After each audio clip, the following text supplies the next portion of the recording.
Hi, this is Alex Love, Liberty Chronicle Independent, Love for Liberty. We have Doug Marks over here. He's running for U.S. Senate, or Yes, that's correct. U.S. Senate. Okay. U.S. Senate for Arizona, For Arizona. 2018 election. What's your district look like? Is it the whole state? It's the whole state. There's no district. Okay. It's a United States Senate, not a state senator, but Okay. a federal position. Okay, so it's a federal position, and you're running against. Jeff Flake, if he wins their primary, and I don't think the Democrats have posted anyone. I saw some news that somebody had filed, but I don't know if she's going to make it.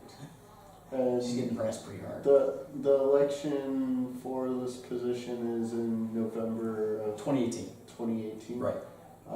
So you've ran for office before. You want to explain to the Sure. viewers exactly? 2010, I ran for the United States Congress, 14th District of Illinois. I ran as a write-in. It was a tough race. My requirements were 16,874 signatures to get onto the ballot. And in that state, you have 90 days. You can get them from any voter that's registered, but it's still 16,000 signatures in 90 days. An impossible task. Okay. But I knew it going into it, but I still felt that we needed to provide a choice on the ballot. You know, even as a write-in, I provided a choice. And how did you do with that race? I don't remember the exact count. I got 1.2% of the vote as a write-in. That was a record in that state. Wow. No one's ever gotten more than 150 votes, to my lot. knowledge, and I was in the thousands. The next election, right after that, I ran for city council for the village of Carpentersville in Illinois. I was elected. Door to door, knocking doors, shaking hands. That was the way to do it. Awesome. And I sat on that seat until I resigned to move here to Arizona. Okay. How long was that? A year and a half. Okay. In 2012, I ran for the state senate of Illinois. By all seeings from our perspective, we were winning the race. We had some people running polls, local polls, and from what we were coming through was worst case 60-40. I was winning. Oh wow. Yeah, there was only one other competitor, a Republican. Now they had redistricted the state, but hadn't finalized it. So we all went out and collected our signatures. My requirement was 5,500. And you ran as a libertarian? Libertarian, yes. Okay. My signature requirements, I don't remember the exact numbers, 3,500, 4,000, somewhere in there. I turned in over 5,000, thinking wow. I was safe. I personally collected over 1,200. Yeah. Thursday, they were going to finalize the ballot on Saturday to send it to the printer. On the Thursday before that, or Friday morning at 2 a.m., they had an emergency meeting with the election committee. Long story short, they shifted the boundaries of the legislative district 2 blocks east, 1 block south. It might have been 1 block east and 2 blocks south, one of those two. And it shifted it in the right direction that made me fall short by 800 signatures to get onto the ballot. Is that legal? No, in completely not. Election year? No, it was an election year, sure, but the way they went about it was completely illegal. It was a valid meeting, the Open Meetings Act, all those kinds of things weren't followed. But the reality of it is, I could have taken him to court and sued him, and I had a lawyer who's won that kind of case before, and we would have won. But it wouldn't have mattered, because I wouldn't have been in court for another 2 to 3 months. Yeah. The ballot got printed that Saturday, so wow. My hands were completely tied. They played their hand just right. They announced the finalization of the ballot on Friday around noon, and I got the letter or the email Friday afternoon, in the late afternoon, telling me that I fell short of signatures. That's pretty close. So you ended up moving to Arizona? Yeah, that was, aside from job issues in Illinois that were running really tough, that was kind of the straw that broke the camel's back for me. I needed someplace that believed in freedom, and in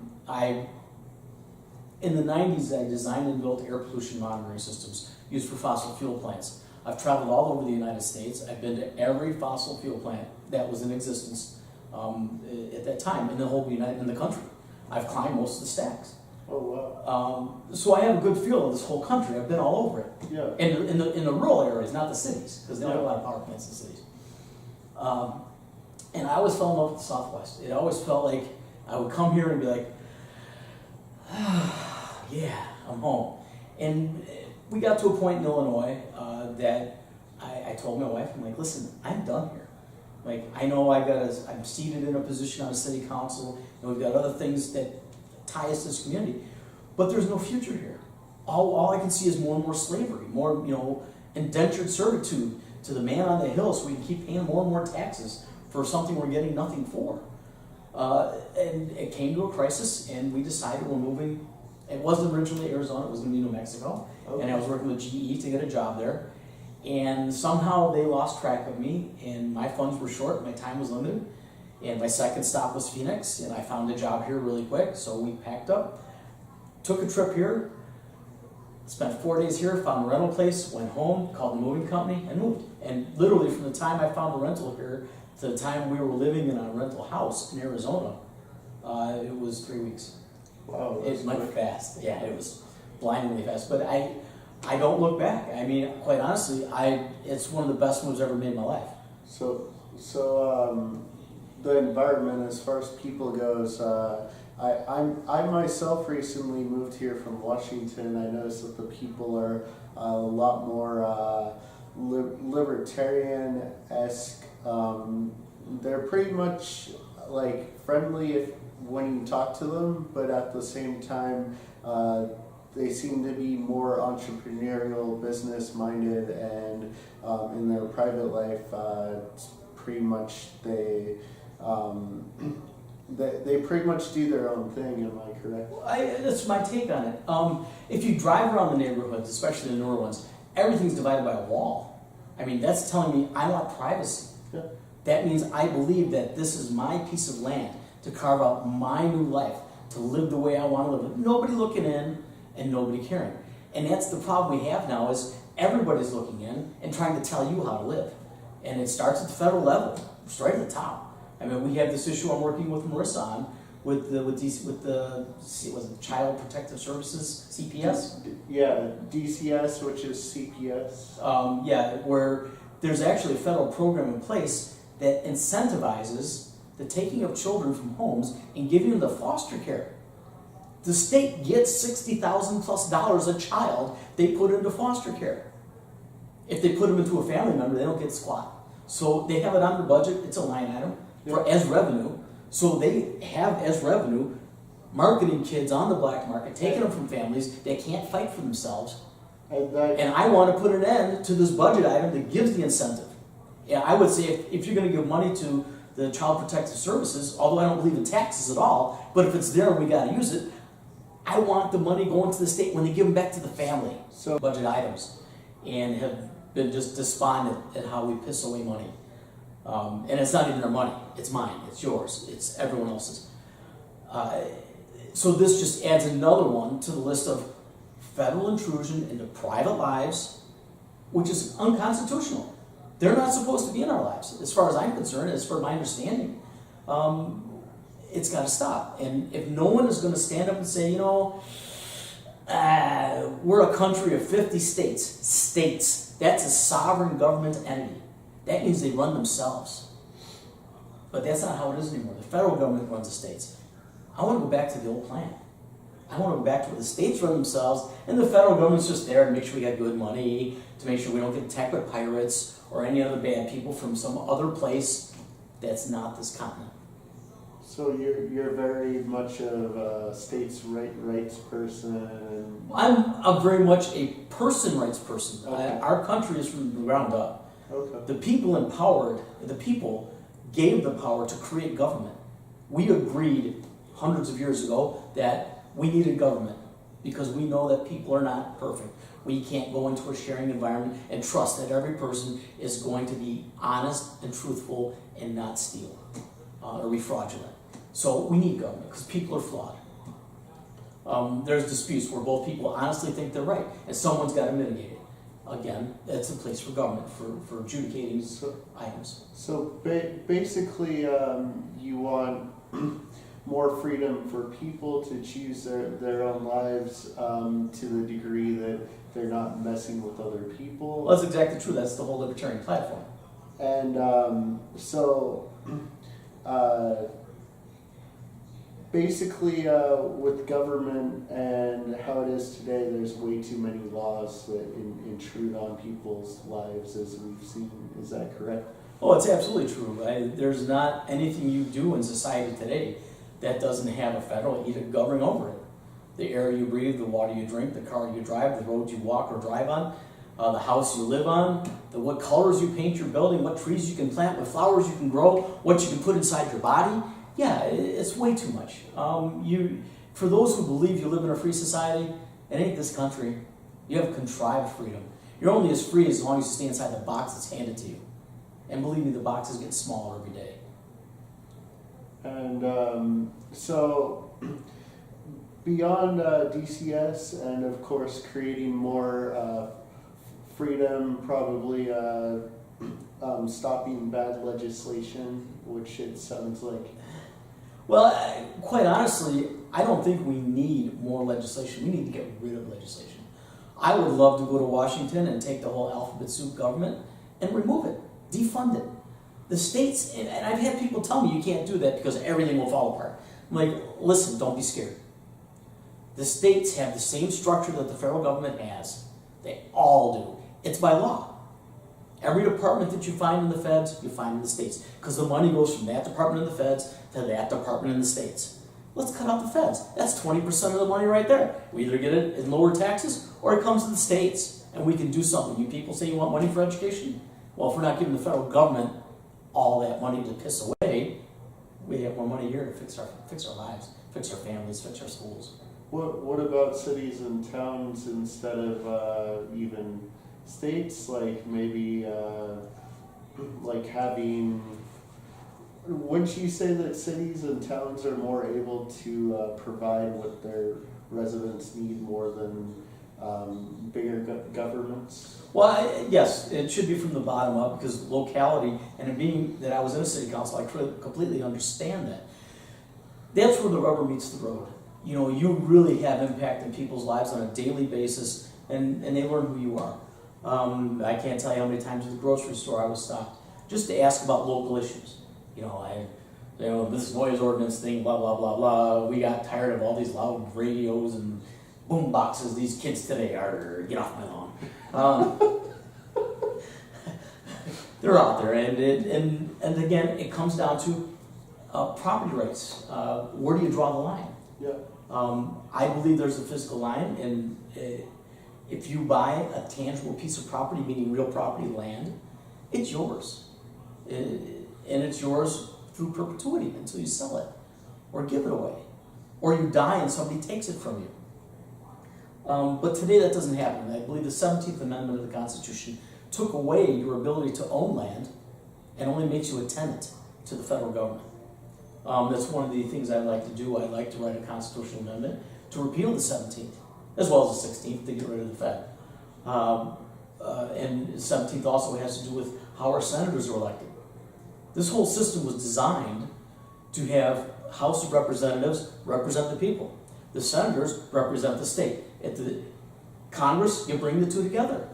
In the state houses, the counties are represented by the state's senators, and the people are represented by the state representatives, the House representatives. It's the same structure everywhere, but it became twisted. And I understand there's a lot of things that happened way back when. States weren't appointing senators, they were fighting too much. That's the state's problem. That means their voice isn't heard in Washington. We didn't need to make this whole electoral system about who represents the people and who represents the people, because this government wasn't designed that way and we messed it up. And if we want to take back this country and live in a free society, watch our taxes go down, be able to survive in single income households again, like I grew up in. It's got to start at the top. The people that are sucking the most out got to be cut off. This isn't a tick that you can just pop off and say go away. This is a cancer. It's got to be cut out and cut out hard and dramatically, and then you got all kinds of treatment after the fact to handle all the, oh, this has happened and that's happened, because the states are going to need help. because they're not going to know what to do, because we've been so dependent on the federal government for so many years to tell us right and wrong, up and down, left and right, that we can't think for ourselves anymore. And we have to learn how to do it. We have to learn how to be free again. From a state level, from a county level, from a local level, from a person level. Not one person in this, I'll take it back. There are people in this United States who know how to live free. They live in Alaska, they live in the mountains somewhere, they're living off the land. The rest of us are just pedestrians who are nothing more than fodder for the federal government's bank accounts. What about big money? Like, what about big money influence, like corporate cronyism and influence on politics? It's huge. Most laws today are written in favor of corporations. It's fascism. And again, it goes along with, if we chop back the federal government, you take that power. The whole idea of this country was to make sure we did not have centralized power. Centralized power was great for emperors. It works great for corporations. Yeah. Any place where you need to be a totalitarian. We want a free society. We don't want totalitarians. So in order to do that, you have to take apart that monster and release it and let diversity take over. Let different states try different things. We don't need federal oversight and mandates across the country. You know, we got pot laws, marital drug laws, everywhere it's illegal. Well, it doesn't have to be. Abortion laws, everywhere it's legal. I'm not going to get into that subject, but it doesn't have to be. Every state can make that choice. And that's how this country was designed. That a state was a sovereign entity. If one state wanted to be totalitarian, that's what they're going to be. If one state wants to be a little more liberal and free, that's what they're going to be. And it's up to the people in that state to decide that too. If it's what resonates with them. There are people out here who want rules, who want a very structured government, and be told what to do and not what to do. And we can have states that are like that in this country, and people who like that can move there. I want to be free. I don't want people telling me what to do. If I make $100, I want to keep $100. If I want to spend $100, I want to spend $100 and not have another 10% added on top for some guy who's not even involved in the transaction. We have too much government in too many places, and all you can do at this point, it's like pulling off a Band-Aid. You just got to rip it off. Deal with the pain afterwards. So, as far as like in your personal life, what experiences have taught you the most about life? I've had a myriad of experiences. I've traveled all over the United States. I lived in Europe for almost 2 years. I traveled in South America for some military training. I would have to say some of the most moving experiences in my life were in rural areas with regular people, real people who worked the land, who got up every day not knowing if they were going to eat something, and at the end of the day had a big meal, and the next day they had to start over again.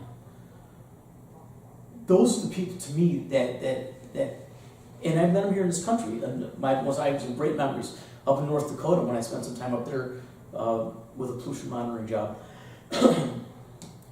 Giving, open, well, I can't speak for honest because I don't know them that well, but accepting of everybody. I mean, these are the people that I was always told Americans were, that they are your friend. You walk in the door and they're your friend. They're not looking to take from you. They're not looking to squeeze you over or to set you up for some fall. Find some way to rip you off. You know, one of the things that drives me up a wall is petty larceny, and I think it's such a waste of energy. You know, you can take that same energy and be much more productive and get more out of it. But it's every individual's call as to what to do with it. And some people are lost and confused, and it happens in a society where people are treated like slaves. You know, if you take everything away from somebody and you back them in the corner and you poke them long enough, I don't care how passive they are, they're going to snap, they're going to go after you, and that's what's happening now. The society is starting to snap, and we're divided, and it's going to end up in a big, huge civil conflict in which we're going to break all kinds of laws and bring the federal military involved in it. So you believe that's why there's mass shootings and people just snapping and going? Oh, I absolutely believe that people are where society is reaching its limits. You know, we can point fingers and say it's the gays, it's the blacks, it's the Spanish, it's the immigrants, it's the Muslims. It's not. All this instigation started from our government. If immigrants want to come here, please come here. Because the people we want here are the ones who want to work hard, raise their families, and start a life. The American dream, to get a piece of land, work it, and make a life for yourself. That's all it is. It has nothing to do with 2 cars in every garage or a unicorn in your backyard. It has to do with living your own life, carving out your own life, and people not holding you down to stop you. Yeah. I think a lot of people can feel that.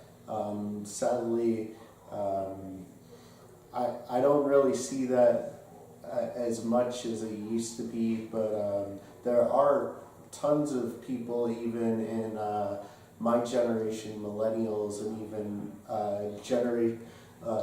Gen Z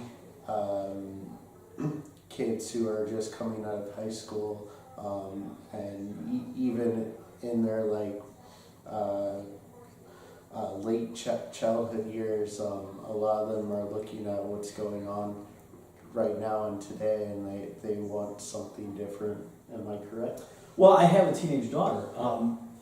Quite honestly, most of the teenagers I meet today really believe in socialism. They've been convinced that everyone deserves what everyone else has. And they've been convinced that just because they go to school and have learned things that they deserve it. That's all they have to do to earn it.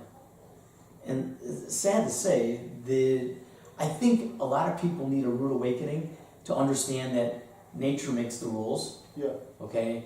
We're all along for the ride. So if you follow nature's rules, nobody gets nothing for free. You have to earn what you want. If you take it and it belongs to someone else, they're going to fight you for it.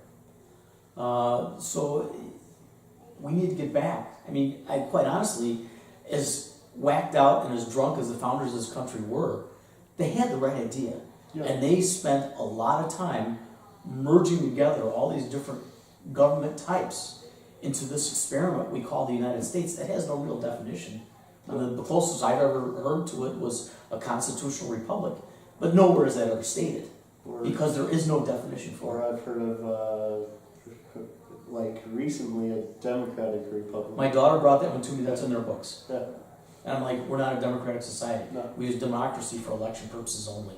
So you are kind of correct, but there are a group of kids who at the college level, I see a lot more kids discovering that how they're being shackled, especially today with the big push for legalizing marijuana. It's the college campuses. Now, on the other side of the coin, we got Berkeley saying no free speech. What? Yeah. What country am I living in today? Explain to the viewers exactly your experience in the U.S. military since. I was in the military in communications. I will say that my experience as far as military goes, one of the worst things I ever did in my life. But I did learn how to drink. I smoked a lot of hash. We did speed. It was all available. I've never been anywhere in my life where drugs were like water. But other side of the coin, I learned things. I volunteered for a lot of combat training. So I've learned a myriad of things that 90% of America, 99% of America wouldn't have a clue as to what to do or how it is or what it means. So, yeah, I learned some cool stuff. I really did. But I am a highly intelligent person, and highly intelligent people don't fit in the military because they don't want people that can think for themselves. They want people that follow. Yep. Do what they're told. They want smart people that can learn these things, these technological things, and how to do things, but they don't want them smart enough that they can think on their own. And they also target less than average intelligent people. I knew of a few people that we referred to as target dummies. These guys were less than intelligent, probably just above retarded. And their job was, see that tree over there? Run as fast as you can. You just before you get to that tree, do a crow hop, and you see anything out that way, move and shoot it. They were the target dummies. They were the ones that draw fire. Wow. They still exist in the military today. Yeah. 1979. Yeah, things were a lot different in the... Well, the amount of people joining was different. We were between wars.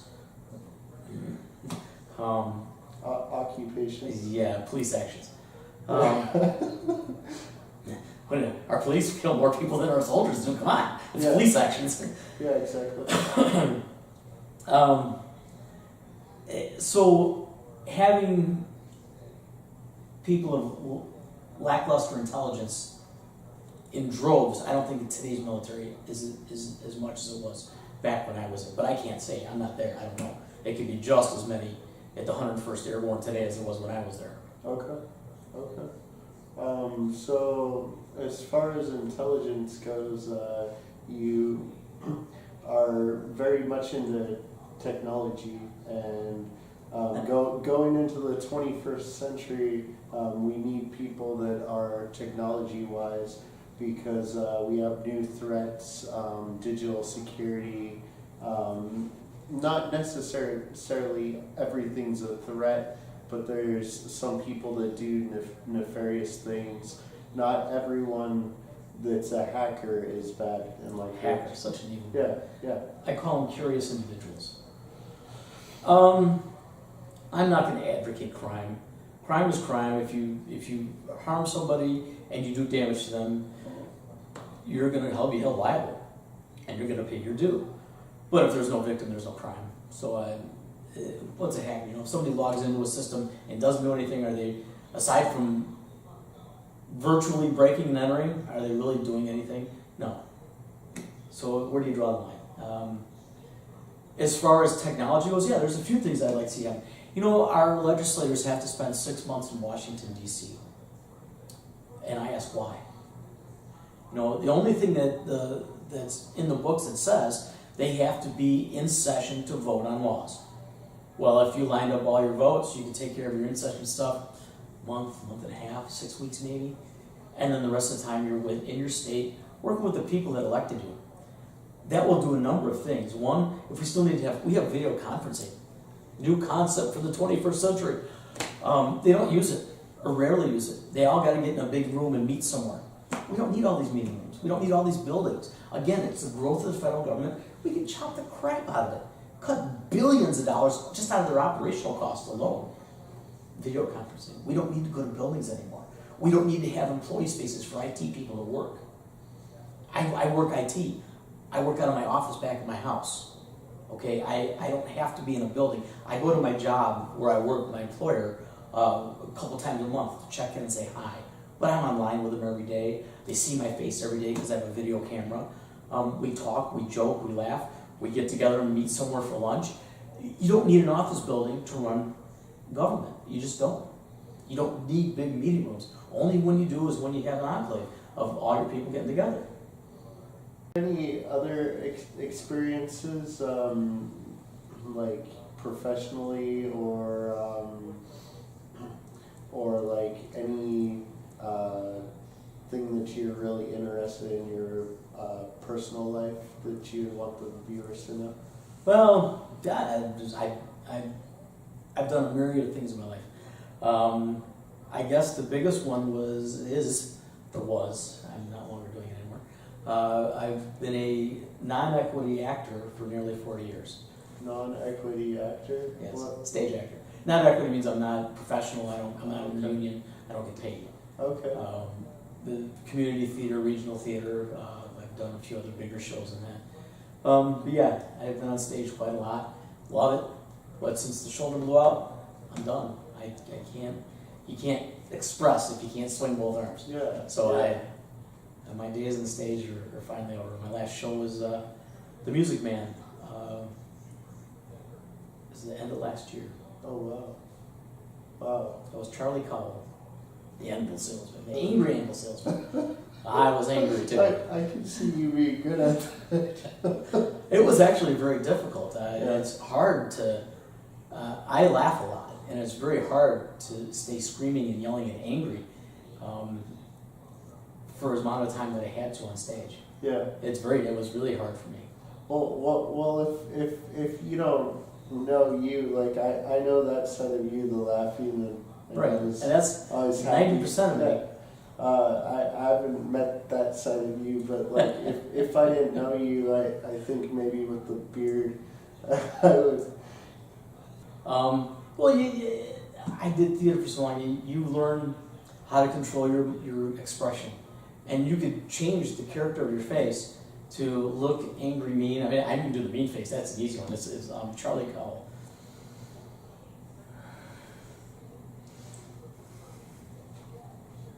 There he is. Charlie's here. What do you want from me? That's awesome. Charlie Cowell. He was mad. Angry man. Always mad. That's great. It was hard. Yeah, I can see that. For myself, I probably bust up laughing. Well, it was kind of funny. When I got cast after the fact. They couldn't find anybody for the role, and they sent Hail Mary out saying anybody. And I'm like, I just got my shoulder replaced just 6 months earlier, and I'm like, well, I can feel it. Let's go with this. And so I sent them an email, and they told me to come down. And I sent them a resume and a headshot, and they gave me a cast list. So I got hired without an audition. And so I read the script, and I got a feel for the character. And the guy came across to me as like, through the course of the show, getting angry and angrier and angrier and angrier because things weren't going his way. It wasn't what the director wanted. I figured at the beginning of the show I started at about 7, and by the end of the show I was about 12. Oh, wow. He wanted me coming in my opening scene at 12. Oh, wow. And trying to go up from there. I didn't get up much higher than 12, but I was able to hold that 12 the whole show. That's really cool. It was hard. It was dramatically hard. I couldn't believe how difficult it was. So if you can do that, then obviously you can tackle the issues of governance, right? Governance, I think, becomes a lot easier because one, it's emotionless. I don't want emotion involved. Governing is cut and dry, black and white. There's no gray area. Governing is saying no, and that's by force. You don't need to say no and use force. And there are times you do. There are bad people out there. But as a whole, especially from a federal level, we got no place in saying no. It's just not the government's place. The federal government's place. I hear that you wrote a book. Do you want to? Yeah, I would love to. Yeah. A number of years ago, I was a student at DePaul University, and I was in some course where we were discussing things that were made better in society by government. And we were tasked with writing a report, and I thought the greatest topic, the greatest thing that happened in the 20th century was water fluoridation. And I bet you I can get thousands, tens of thousands of people to agree with me. Boy, was I wrong. It's one of the most insidious, nasty neurotoxins, mutagens on the planet today. And if you have any option in your life, stop putting it in your body. Don't use fluoride toothpaste. It makes things worse. Now, caveat, there is a small percentage of this population, 1% maybe, that does need fluoride enhancements because their teeth are really bad. Yeah. And there's reasoning for that if you had a lot of antibiotics as a child. Genetics too. Genetics have a lot of. Well, the biggest thing for adult teeth is if you have a lot of antibiotics when you're a child, it weakens the tooth structure. And so when your adult teeth come in, they're just completely susceptible. The fluorides, the enamel's really pitted before they even come out. So those people do and will benefit from fluoridation. But you don't want to drink it, you just want to apply it to the surface and get it out. What fluoride does, and I didn't explain this to you earlier, it only penetrates a couple microns into the surface of the tooth. And it's very, very powerful, and it attracts calcium, and as well as some other salts as well. But in your jaw, it's calcium. And so what it does is it draws the calcium from the center of the teeth to the surface, and it hardens that surface and makes it shiny and beautiful. But it's like it's like an M&M. It's hard as shell on the outside, soft as mush on the inside, because all the calcium has been drawn out. And that's where you find, since we started fluoridation, the rapid amount of chipped teeth. You know, prior to 1950, people got teeth knocked out, but they rarely chipped them. I didn't Yeah, know that. yeah, and you do some research into dental caries and dental diseases and things like that. You'll find that from about 1965 on, the onset of chipped teeth has grown dramatically. Wow. Because hard shells make for brittle teeth. Yeah. So, I digress. To get back on the topic, I discovered that fluoride is a hugely insidious, horrible chemical, and we were boondoggled into believing that it was good. So you actually wrote state I representatives and... After reviewing over 800 articles in 3 years, a 3-year time span, I thought, well, I got all this knowledge. Let me go and go to my local government, because our township fluoridated the water. And I'm like, well, no. So I went to the local government, and went to the board, and they gave me extra time to present all my findings. I took 800 pages of peer-reviewed articles and ground it down to 9 pages of bullet points, and presented all these bullet points to them. And I convinced every member of that board that water fluoridation was one of the worst things humanity's ever brought to society. But their hands were tied. It was a state law, they had to do it. So I'm like, well, thank you for letting me waste my time. I'm glad you're more knowledgeable. I went to the next step. I went and I looked up every fax number for every office, because most representatives have 2 offices. And I got every fax number, and I faxed every last one of those state representatives and state senators. And lo and behold, everyone in the state said, well, the federal government says it's okay, for the most part. And I only got a few responses, under 10 or 12. And so I said, okay, federal government. I wrote to Barack Obama and Dick Durbin, who were my senators, and Randy Hultgren. No, Randy wasn't my representative. It was, I forgot his name now. I ran against him in 2010. I forgot his name. Well, regardless, Barack was like, well, I think doctors know best. And Dick Durbin said, well, it's a state issue. The states mandates the fluoridation, not the federal government. I'm like, well, wait a minute. If the federal government said you couldn't do it, then they wouldn't. But that was a moot point because he didn't care. No one really cares. No one cares that you're poisoning you. So, long story short, just to get it off my chest, I ended up writing a book. You're being poisoned with the government's blessing. It's on Kindle. If you want to read it, feel free. If not, it's okay. But yeah, that was a 3-year journey of just finding out how all these laws are going to make us safe and healthy. They're killing us. They're literally poisoning us. And fluoride is a collective poison. Now, here's an example. A standard family-sized tube of toothpaste has enough fluoride in it to kill 2 6-year-old children. Wow. If you read the instructions on the tube, it says place a pea-sized amount on your brush. How many people cover the whole toothbrush? It's like on the commercials. Huh? And it says do not swallow. Do not swallow. Do not because it's deadly. Yes. And so I imagine how many kids actually... I did when I was a kid. Yeah. I mean, some of my teeth had white spots. I got fluorosis. My older brother had it worse. If you see white spots on your teeth, it's the starting of fluorosis. That's fluoride poisoning. How many kids have eight actual toothpaste? From my research, it was 3 to 5 kids a year died from fluoride poisoning, but they never called it fluoride poisoning. How many times do you go and find your toothpaste? This is people with kids. Find that tasty toothpaste half empty, and next thing you know, your kid's got the stomach flu for the next 5 days. That's fluoride poisoning. How many times did you go to buy fruits and vegetables and your kid just pigged out and ate a whole big thing of grapes and then was sick for 3 days with diarrhea and stomach cramps? That's fluoride poisoning. That's from pesticides. Yeah. Okay, we get fluoride not only from our water, it's in every bit of food you get that's not organic, and it's even in some of your organic foods. What they allow in grains is 1,000 times more than what they allow in water. That's crazy. Yeah, so it's not only what you drink, it's what you eat. Fluoride's insidious, and it accumulates in your body over time.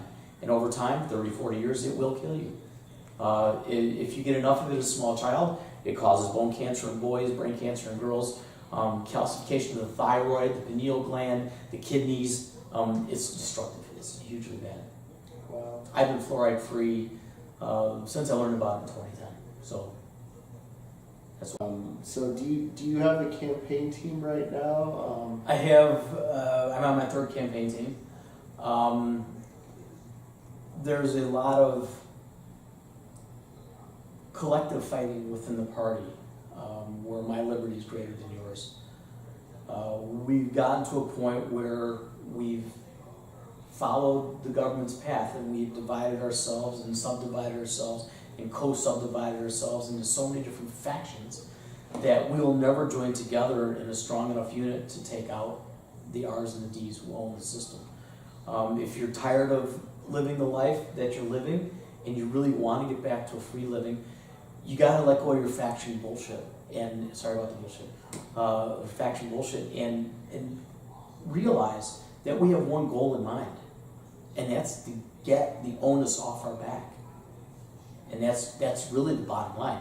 And I'm not going to do it illegally or in a bad way. I don't believe in violence, and I believe I've been through enough of it in my lifetime. I've got the scars to prove it. I don't think we need to do that. And we're so close to actually having a civil war again.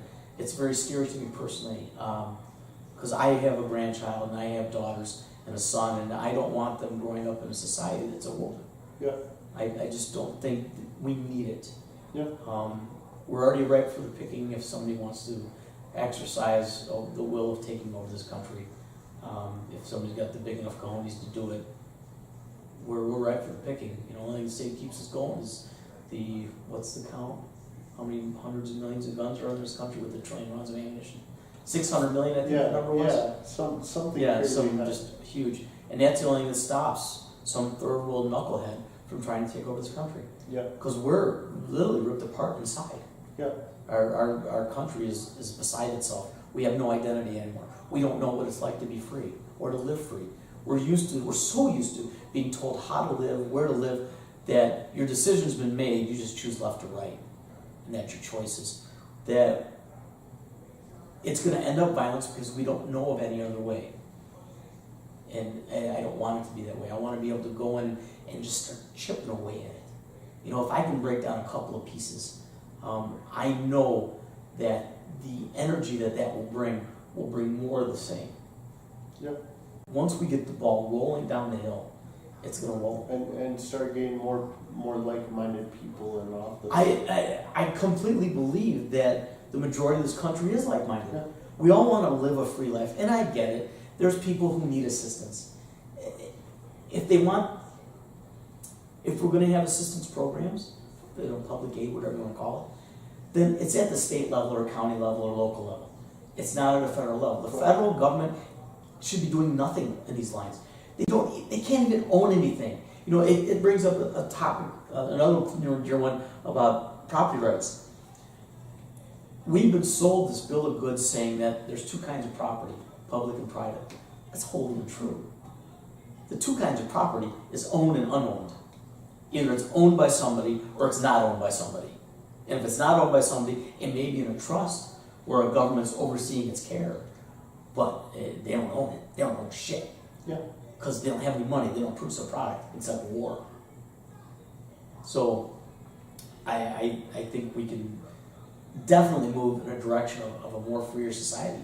But we got to just, one, connect with the 47% who aren't even registered.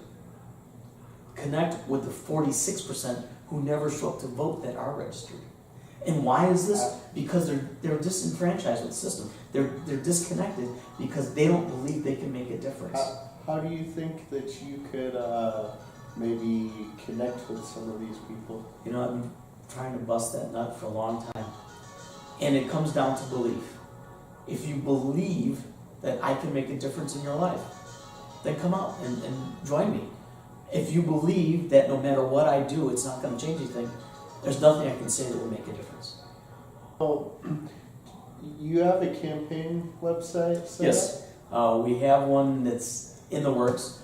It's Doug2018.com, and there's also a Facebook page, Doug Marks for U.S. Senate. Do you have a campaign fundraising page as well? It's all in Okay. in the website, Doug2018.com. There's a donation link. There's a link to get to my petitions to get me on the ballot. If you print it, it's two-sided. Sign it. My address is on there at the top. Put an envelope, mail it to me. And if you want to volunteer, either We have on our website. okay. We have a campaign volunteer sign in place. Our campaign director will contact you if you sign in to volunteer. And what opportunities can they help with? Right now, our initial drive is to get on the ballot. We have a very, very unique situation in that we can only collect signatures for people who are not registered Republicans and who are not Democrats. Everyone else is fair game as long as you're a registered voter. So we have to filter, and it makes it really hard. You can't go to public events and say, "Excuse me, are you a registered Democrat or Republican?" Yeah. No, here, please sign for me. People don't like it. You don't get. It's too intrusive. It makes it weird. It's very weird. Yeah. Way too weird for me. Yeah. So what we're doing now is we've developed walking lists. We've gotten the voter data. We've separated out the parties that mean nothing to us, and we're going to go precinct at a time and walk door to door on these houses that do vote. And it's going to be targeted and selective, and hopefully if we can get 8 or 10 or 20 people out there, we can get the thousands of signatures that we need. Now, in my campaign, we were working in partnership with Marissa Hamilton's campaign, who's running for governor. So as we do these walking lists and collect signatures, we will be doing for both campaigns at the same time. Okay, good. Because we need to meet the same people. We both will represent the whole state. So it makes sense. Yeah. And we have it such totally does. onus signature requirements to get us on the ballot that we need to work together. Yeah. And again, that's the whole thing is if we have more people helping us, it makes the job a lot easier. It really does. Exactly. You got any last words for the viewers? This is nationwide, so. I need money. Fact of the matter, I think it's going to cost between $5,000 and $8,000 just for the ballot drive. $5 works for me. Again, there's a donation link on my campaign website. Please, it's $5. It's $5. It's a cup of coffee. I can use whatever help I can get, money-wise. People-wise, I need help outside of Maricopa County. Pima County, Pinal County, Cochise, all these outlying areas, we want to connect with these people. Maricopa doesn't run the state. There's other places here, and I'm going to Pinal County, as a matter of fact, next week to the LP meeting there. And hopefully we can start expanding and growing our organization to reach all the remote areas, because I haven't seen but maybe 3% of the state since I've lived here, and I just love it here, and I'm going to take this opportunity to really get to look around. Awesome. Yeah, awesome. I can't wait. So,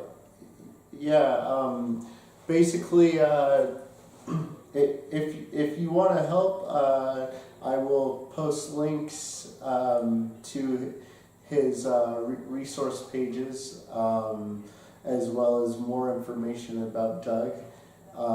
He's running for U.S. Senate of Arizona. Thank you for watching. Alex Love speaking. Love for Liberty. Liberty Chronicle Independent. Goodbye. Free America.